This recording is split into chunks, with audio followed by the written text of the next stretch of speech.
Good morning! Nice weather!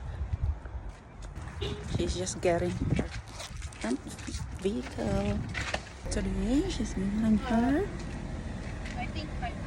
rental vehicle from truck to SUV.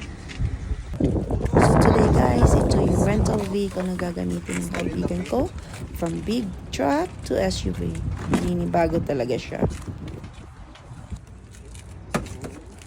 Windshield is the thing that is mostly damaged here in Alberta. No chips, no stars, nothing like that. This is a new vehicle that she's gonna drive for a week or so.